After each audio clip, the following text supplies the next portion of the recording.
We've made it to the end of all the players here in NRL Fantasy. Thanks so much for watching all of them. Please let me know in the comments below if you have watched all of them. Just say, watch them all, and I'll say, you're a legend. Cash cows, wing fullbacks, 420k and below. There's a couple in here that I have a little bit of interest in. We obviously have Isaiah Iongi, who everyone is likely to be starting with, but there's plenty of popular guys in Nwangani Tawaze, Ty Munro, guys like Robert Darby we'd love to have, Jesse McLean would be awesome as well. And then just some sneaky guys in Junior Tupou and Jack Bostock likely to be playing next to each other at the Dolphins on the left wing. And then we have seen Will Kennedy have some better seasons than what he had last year for sure. We saw that in 2023. So there's a few options in this really tough wing fullback position in general. And if you are looking for my wing fullback rankings, I'll be posting them in the private group as well. All the info for the private group is in the description. And I would absolutely love if you guys subscribe on YouTube and also hit follow on your favorite podcast provider in Apple or Spotify as well. So thanks for being here for this entire setup. We're going to be going through the pods. So Scoop's come up with his top 10 pods. So we'll do that next, and we'll do a bunch of different styles of video. Someone did ask as well for the must-have cash cows. So I'll do the cash cow Bible video all together from all the positions from what we know so far, leading into the trials, or sort of maybe post this trial this week. We'll see when it comes out. We'll have the must-have mid-range, sort of all in one section. We'll also have the must-have guns as well, type of videos, which we do. And there's plenty more to come in the preseason with obviously all the trials and everything like that wedged in between it all. So Jack Bostock to kick things off at 414k. Last year he had one HIA game. He played basically every game outside. Well, he played basically every game in general. Hit a 32.4 average, which is nothing super exciting, but he's 20. He was 20 years old last year. He's now 21. And the chat is right now that he's likely to play center with Junior Tupou coming in from the Tigers over to the Dolphins on the wing. And I haven't had a lot of chatter about Tupou as well in his move over from the Tigers, being the worst side, into an okay side here in the Dolphins, who, when you look at the scores from their outside backs, they've gotten the best out of Jermaine Asako. They've got Herbie come over and had his best ever season, and then you've got guys like Bostock on that left wing. He's able to do a good job. You've had guys like Valence Tafade on the right center positions do well. Avrilo's an okay fantasy scorer, and he's done okay as well. So we do expect some solid scoring out of both Bostock as he improves, and also Junior Tupou. But with Bostock, we need to see him in the trials in that center position. I think that it can be a pretty good spot for him given his size and his ability to defend on that side of the ball. I think is going to be solid. And the question is going to be, do they go left for both those guys? And I think we need to watch a full strength trial to see which way they're going to go. Because it does sound like Herbie has been training on that right-hand side with the Sarko, where Katoa is likely to be on that right-hand side as well, depending on who he's partnered with. So we need to see all that in the trials before we do make any decisions on these types of guys. But the price point is not terrible. I would like to be playing closer to the 350 and below for these cheaper guys that, if you do pick them, it's not going to kill you if they don't perform that well. But if you pick a 450, 400k type of player that doesn't perform too well, then that's where the issues start to come in your side from the early rounds. So that's where you need to be pretty sure on these cheap guys to make sure they're doing the right thing and outperforming their current average and their price point. So with Bostock, if he does move to center, we need him to keep his 144 run meters that he had last year, probably increase on his 2.5 tackle breaks. Then I think he can go fairly great. He had a 0.6 try scoring rate on the wing. That would need to stay somewhat similar because he actually had like a 0.3 try assist ratio, getting line breaks down that side, passing back on the inside, that type of stuff there. His last 4 games really brought his average down hard with an 18, a 23, a 29, and a 0 in round 27, which was tough. I do expect growth, but the over 400k section is pretty hard to punt on in my opinion. So I'll be watching Bostock, I think, from round 1, but we will check out the trials and see if we can make a decision from that. Will Kennedy is up next at 385k. He averaged 28.9 last year, and we have seen him at the 38 mark, and it seems to be on and off every second year. He seems to play a lot better. What's crazy though is last year he had a 0.2 try scoring rate and a 0.3 assists rate for a team that made the top 4. So that is just disgusting. And that's why we look at him as a fantasy prospect as being pretty gross, because he's in a great team and he still can't score well. That's the tough thing. He just isn't a good fantasy scorer. I think he could definitely improve on those numbers for sure. But personally, I don't think I'll be climbing in and jumping into that. Obviously, as a fullback, most fullbacks can do pretty well in this league, but for Kennedy, he's one of the worst at fantasy as a fullback in the league. He could easily go back to the 38 that he scored per game the year before in 2023, but do you have the cojones, do you have the gonads to be able to go for it? I just think he has too many low years in there to assume that he could bounce back and go to that 2023 level. Because in 2022, for example, just to push you away from him and put the final nail in the coffin, he had back-to-back negative scores. One was in 80 minutes and one was in 19 minutes. He went -6 and -4. So very, very disgusting. And he has guys like Ison, I think broke his wrist or hand, something like that he's recovering from. And you got guys like Cade Dykes, who, again, continues to get injured, unfortunately. But they're around and they could easily take his spot as well.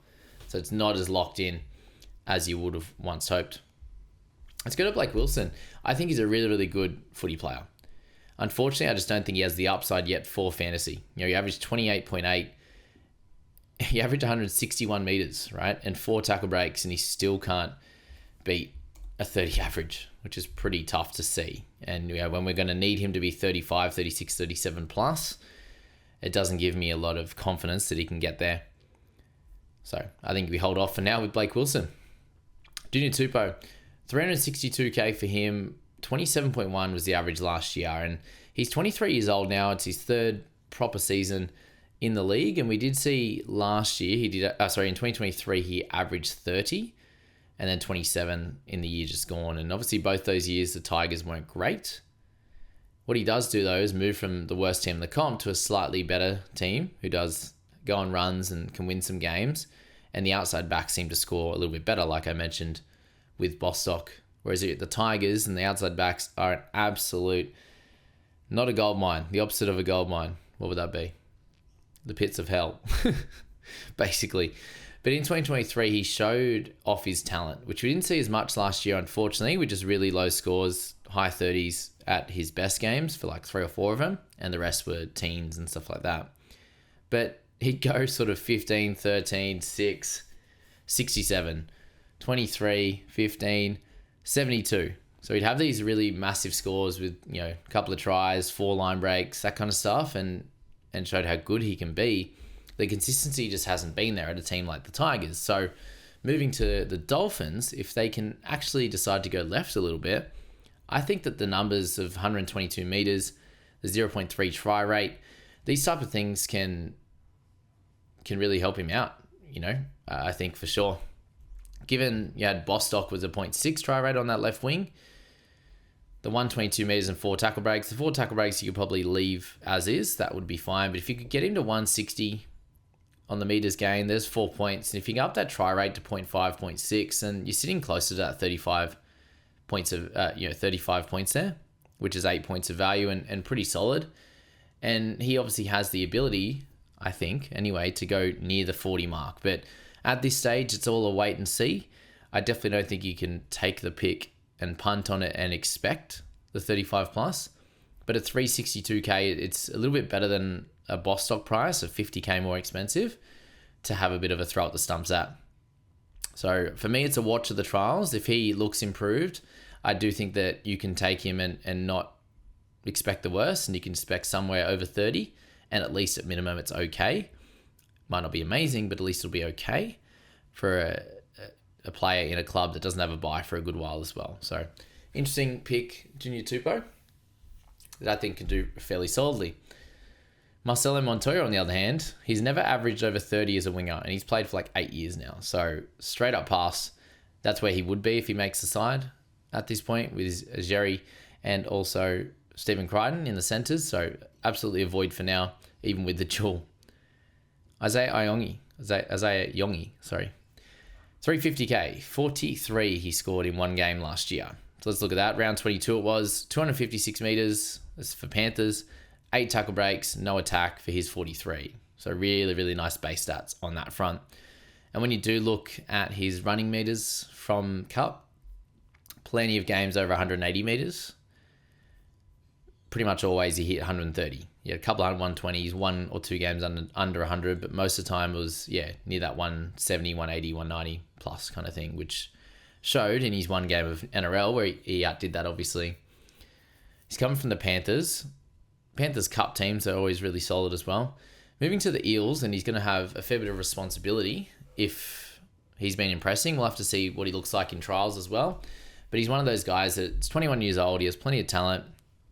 He's likely to get the fullback slot. If he does, then everyone's going to own him. You just have to start with him. You can't go against that in a pretty tough wing fullback position at 350 with some decent upside, then that's great. But you're looking at a try rate of 0.25, 0.4 assist rate per game. You got 4.5 tackle breaks per game, half a line break per, and a 36.5 fantasy average is probably not as good as you'd hope, but you could easily put him into the mid-30s bracket in fantasy in the NRL as well for a fullback. And obviously the game's faster, and they will usually get plenty more runs in compared to what they can get in Cup. It seems to sort of translate that way. But we're not expecting, at least we don't have to expect a 0.5 try rate or high assist rate, that kind of stuff. He can easily get the 4.5 tackle breaks, in my opinion. Got the 8 last year in one game. In round 22, it wasn't even like it was last round, and everyone was, the team. Sometimes the guys come in the last few rounds and really dominate, which we've seen of guys like Ty Munro. They've been able to score tries at the back end of seasons. So Iongi, lock him in and go from there. The Wanganeen Tuaze, I do have a little bit of interest in him. I haven't mucked around with him in my side yet because I'm not sure if he gets the spot straight up, or is it Billy Smith and Rob Toya? Is Toya missing out? So they're all things we do have to find out. But he's a big boy at 6'3". I think if he gets picked at centre, he should slot in nicely with that size. He's had the whole off season to learn the game, coming from rugby, played for Australia, and positionally he'll be able to learn all that as well, which is good. And I don't think he should take too long to build into it. If he was a smaller guy, and he could have a little bit of trouble physically out there, but he has plenty of the physical attributes to do really well, fighting for one of those centre spots. So 2 out of 3 is going to get him. Is he going to get it? That's the big question. If he does, I think there's some interest. In his one game last year, he had 10 tackles for no misses on the wing, which is absolutely huge. So I'm expecting at centre to be over 10 per game. He had 122 metres, 1 leaping try effort, so he's got plenty of the athleticism, and he had 3 tackle breaks. So to score 43 with that type of stat sheet is really nice viewing. To have 1 attacking stat, take that away, and it's still a 35 and would be him making some cash. So very, very happy to slot him in, I think. And if he was to start at centre in round 1, he would pick up the dual, which I think is very helpful as well. So someone I'm definitely looking at for, at my side, in my side. I just think it's hard to see him not averaging 30 plus at the Roosters, which are still a good side, which would be enough to seem worthy of a start for you in a tough position with the dual for sure. So that's my thoughts on Marky Boy. And then Ty Munro, 50k less expensive, which is sort of the big thing that you're looking at with someone like Munro. We can't ignore the injuries that he's had. There's been lots, but we also can't ignore the talent. So keep that balance for sure. Let me know as well what you thought of the wing fullback value video, and if there's any of those guys you might be looking at yourself. Munro is absolutely a player that needs tries right now in his career where his work rate is at. But what I will say though is he really upped his meters gained in 2024 in those 3 games compared to what we saw in 2023, which is great news because I think he really relied on the tries, whereas he got up near the 170, 180 meters gained for the regular 3-game average there. The question is going to be, will the bunnies go well? If they do, I think that he can have a good amount of value. I personally am not expecting the world from him as yet, just given he's still really young and the injuries and all that he's been dealing with. But I think if he can stay fit, he's going to build into the season and improve, game in, game out. And if he's next to someone like Campbell Graham, I think that's going to be really helpful for him as well. Graham's a great player who can help him defensively, and he can obviously help him with try assists and the like as well. And if Graham's there, that means they go right a little bit more, whereas they've got guys like White and and probably a Tass or something like that on the wing right now. But you've got, Cody Walker down there. You've got, Latrell loves to build into a season and kind of do it himself a bit, but obviously can fling it out to that left-hand side as well. And hopefully he decides to go right as well to guys like Munro if you decide to go with him. Yeah, it's going to be fun. Which way is he going to target? You had the 31.7 average in the last 3 games last year, taking out 1 injury-affected game earlier. But in those 3 games, he had 3 tries, 4.3 tackle breaks a game, and he also had 5 errors in the 3 games, which is pretty wild. So, yeah, crazy the type of attacking player that we've got here. So I've got a few questions for sure, and I'll be watching trials. And at this point, just after doing the analysis today, I think that Marky Boy, if he gets the spot at centre, is probably a better pick right now than Munro on the wing, just safety-wise. That's where I'm looking, personally. And the last 2, we've got Robert Darby with the Cows, 250k. He only had the 1 game in 2023. So the question's going to be, when does he actually get his shot? He has had 27 tries in 40 Q Cup games in his career, 7 tries in 8 games last year, so he's definitely a try scorer and has plenty of speed to burn. He did score 28 all in base in his 1 game in 23 for the NRL, but he had a 37 average for fantasy in his Q Cup game, so fairly similar to that of what we saw with Yongi there. So wait for TLT, wait for the trials. I think he's worth it if he gets the wing spot, but it does seem like Burns is the likely receiver of that wing jersey. And just remember, guys, we've done all the analysis on these players, but we have a full slate of trials this week. Whether the main guys play or not, it's going to be this week or next week. There are going to be injuries. There are going to be potential suspensions. There are going to be head knocks, all these different things that can play a factor, and guys really outperforming other fringe picks. And we will see other cash cows pop up. We will see guys get opportunities through injury and all the rest. So keep an eye out on that. Once we get into trials, we'll go through all those teams tomorrow, and hopefully we get the gang on board for that video as well. And I hope you guys have enjoyed Mitchie and Heath and Corey and Scoop being on so far, which has been good fun.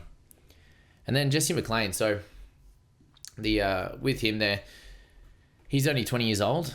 It's wild that Casey is younger, but has come out and done really well. But McLean hit that 29 into 1 game last year, has the dual position already.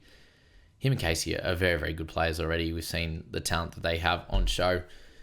He's had 23 tries in 32 New South Wales Cup games as well, so very good rate there. He had 11 in 13 last year, but only for 29 fantasy points. So that is a slight worry. And then you saw him hit a 29 average with 1 try in his NRL start last year. His other start in the NRL was a 38, which he got named a fullback but played centre with Stephen Crichton playing at fullback. He has plenty of 120-metre run games, which isn't super enticing, and that's where he would need to make that jump, especially if you're going to be playing on the wing for Panthers, which we don't think he gets it straight up, but if he happened to get that spot, then he needs to be running for 150 plus. And in a Panthers side that really prides themselves on their wingers being good runners of the footy, and obviously we've seen with Taruva in previous years, when you've got Brian To'o as the other winger, they're going to kick to your side a little bit more. So you should see a bump in those meters if he gets the opportunity. I think you definitely pick him if he gets the spot, but it's not likely at this stage with Casey there likely to start. He's next up though, if anything happens to guys like To'o and Casey obviously, or Casey could move back to centres if there was a centre issue or injury, and Jesse could move to that wing.